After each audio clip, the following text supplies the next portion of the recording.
उसने कहा था कि दिल्ली का नारा लगाया था कि जी अब आएगा इमरान, बनेगा नया पाकिस्तान। इसका तर्जुमा है कि अब आएगा इमरान, मारेगा गरीबों की गांड, जाते हुए कहेगा लौड़े पे चढ़े पाकिस्तान। एमक्यूएम वाले एक आदमी गली में निकल करके एमक्यूएम का टुच्चा अंगड़ाई लेता था और पीटीआई और इधर उधर के लोग चप्पल छोड़ करके भागते थे। एक यूनिट इंचार्ज काफी हुआ करता था। मैं उस वक्त से यहां यह काम करने पे तुला हुआ हूं। किसी सियासी जमात से मेरी रिश्तेदारी है, ना किसी सियासी जमात को मैं छोड़ूंगा। कि उन्होंने एक जनाब मजहबी किस्म का जो तराना है वो बनाया। उस तराने को उन्होंने अली जफर साहब हमारे एक सिंगर है, उन्होंने गाया।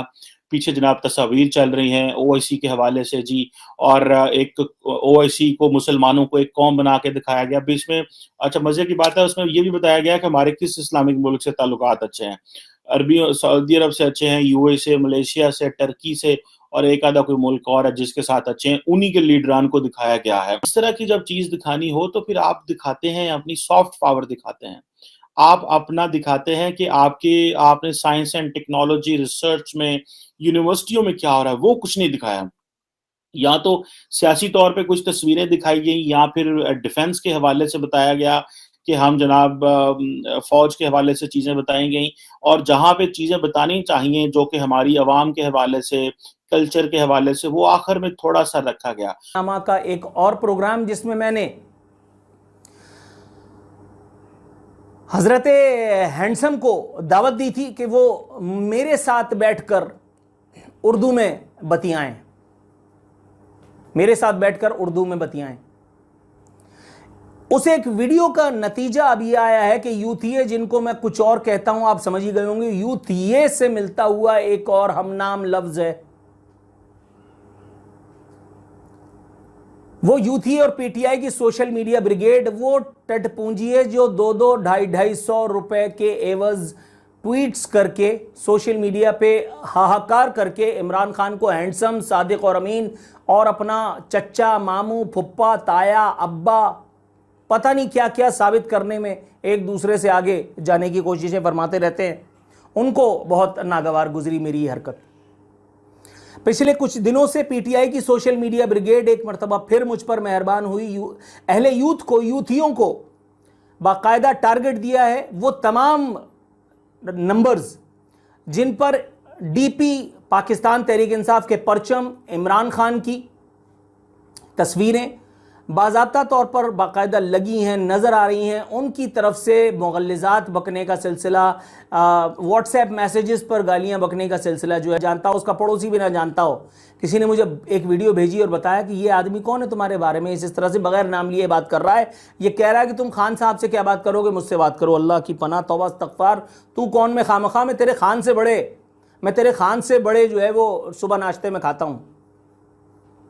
एमक्यूएम, जिस वक्त तुम लोग तो सिर्फ भौंकते हो, काटने की सकत तुम में नहीं है, ये बात तुम्हें भी पता है। एमक्यूएम वाले बाकायदा लोगों को जिंदगियों का लाइसेंस देते थे। ये सारे जो बहादुराबाद में बैठे हैं, या वो जो नर्सरी पे बैठे हैं, या वो जो लांढी में हैं, यही सब लोगों को जिंदगियों के लाइसेंस दिया करते थे।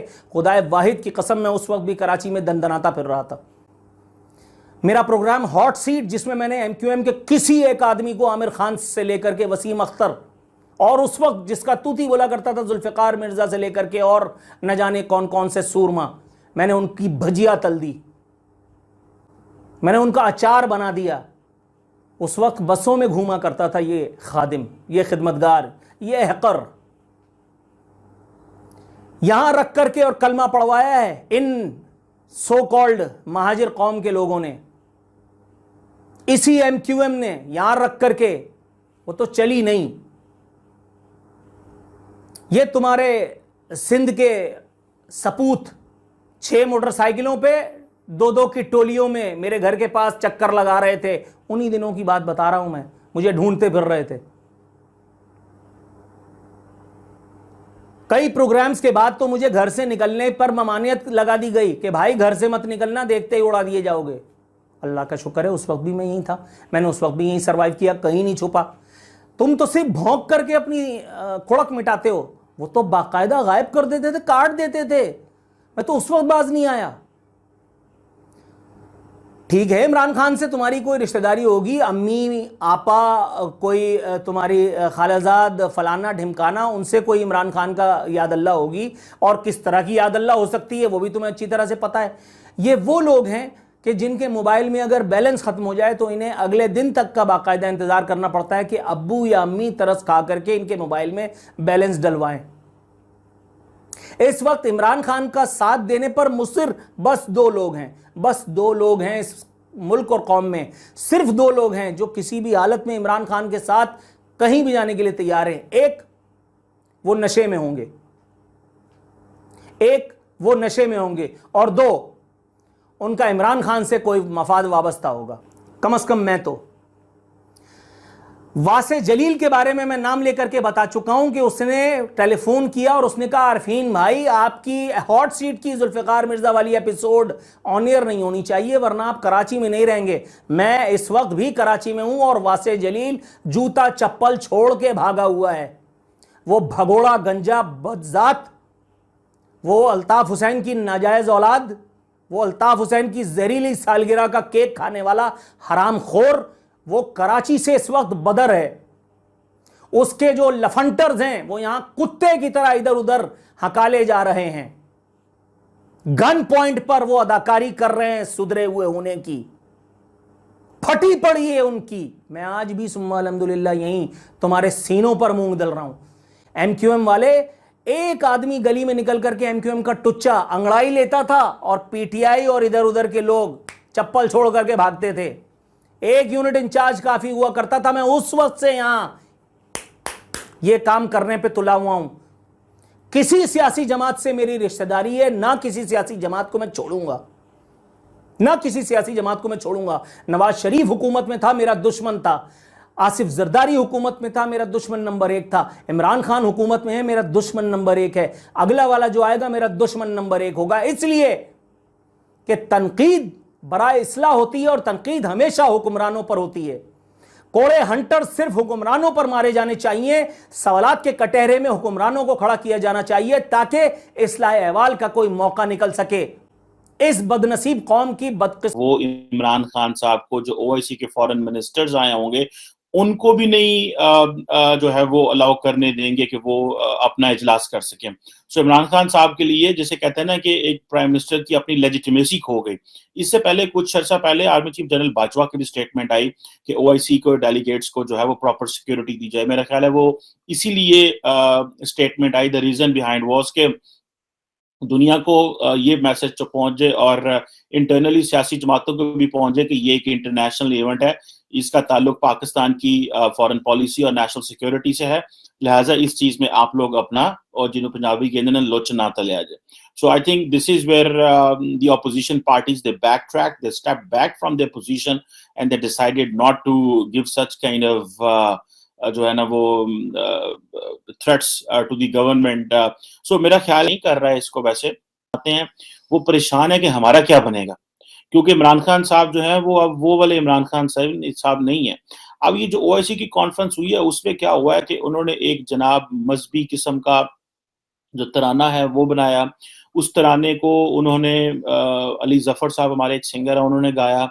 पीछे जनाब तस्वीर चल रही हैं ओआईसी के हवाले से जी, और एक ओआईसी को मुसलमानों को एक कौम बना के दिखाया गया बीच में। अच्छा मजे की बात है उसमें ये भी बताया गया कि हमारे किस इस्लामिक मुल्क से ताल्लुकात अच्छे हैं। अरबी सऊदी अरब से अच्छे हैं, यूएई से, मलेशिया से, टर्की से, और एक आधा कोई मुल्क और है जिसके साथ अच्छे हैं। उन्हीं के लीडरान को दिखाया गया है कि वो इमरान खान साहब से मिल रहे हैं, और बाकियों को जो है वो लार्ज एक बड़ी पिक्चर में दिखा दिया गया। तो यही 4-5 इस तरह की जब चीज दिखानी हो तो फिर आप दिखाते हैं अपनी सॉफ्ट पावर दिखाते हैं, आप अपना दिखाते हैं कि आपने साइंस एंड टेक्नोलॉजी रिसर्च में यूनिवर्सिटियों में क्या हो रहा है, वो कुछ नहीं दिखाया। या तो सियासी तौर पे कुछ तस्वीरें दिखाई गई या फिर डिफेंस के हवाले से बताया गया कि हम जनाब फौज के हवाले से चीज़ें बताई गई, और जहाँ पे चीज़ें बतानी चाहिए जो कि हमारी आवाम के हवाले से, कल्चर के हवाले से, वो आखिर में थोड़ा सा रखा गया। तो हमारा जो एक ओवरऑल ओरिएंटेशन है, स्टेट का जो ओरिएंटेशन है, जैसा हम कहते हैं ना हम सिक्योरिटी स्टेट है, वो उस गाने में भी हमें नजर आती है कि कल्चर आखिर में थोड़ा सा दिखाया जा रहा है। जो है वो यूनिवर्सिटियों के तलबा आए हैं, वो साइंस के ऐसे जैसे वो कहीं तजर्बे कर रहे हैं, थोड़ी देर के लिए दिखाए गए और ज्यादा हिस्सा सियासत को दिखाया गया या डिफेंस का दिखाया गया कि जी फौजी हैं वो परेड कर रहे हैं और अल्लाह अकबर के नारे मार रहे हैं, जो कि जाहिर बात है मानने चाहिए और फौज पाकिस्तान को एक मजबूत और ताकतवर फौज चाहिए ताकि हम अपना डिफेंस कर सकें। लेकिन मैं उस गाने की फॉर्मेशन के हवाले से बात कर रहा हूँ कि क्या हमारे पास इसके लिए दिखाने के लिए कुछ नहीं था कि हमने क्या ऐसी अचीवमेंट्स की हैं जो जाहिर बात है हमें अपने उनके साथ शेयर करनी चाहिए, अपने ओआईसी के जो लोग हैं उनके साथ हमें वो ज़रूर शेयर करनी चाहिए थी। सो अनफॉर्चुनेटली मुझे ऐसे लगता है कि पाकिस्तान जो है कि उसमें शायद हमारे पास दिखाने के लिए कुछ है ही नहीं है। हमारे पास ऐसा कुछ नहीं है जो हम दिखा सकें और हम वो कौमी तराने जिसमें मज़हबी तराने और वो सारा चला रहे हैं उस वक़्त और हम ये बता रहे हैं कि जनाब हम मज़हबी लोग हैं, बिल्कुल 100% मज़हबी लोग हैं। मैं इमरान खान साहब के हवाले से जो आर्टिकल लिखा है बड़ी जल्दी मैं आपके साथ शेयर कर रहा हूँ कि इमरान खान ने किस तरह बेसिकली पाकिस्तान के जो इस्लामिस्ट हैं, जो मौलवी हैं, उनको कैसे रिप्लेस किया है। हमारे साथ नारा लगाया नया पाकिस्तान का और हमें ले आए रियासत मदीना पे और ये जो एक साइलेंट उन्होंने ट्रांसफॉर्मेशन की है कि अवाम को पता भी नहीं चला। अब आप देखें कि वो ये जो इमरान खान साहब ने भले इस्लामोफोबिया की बहस हो, यूएन से उसको मनवाना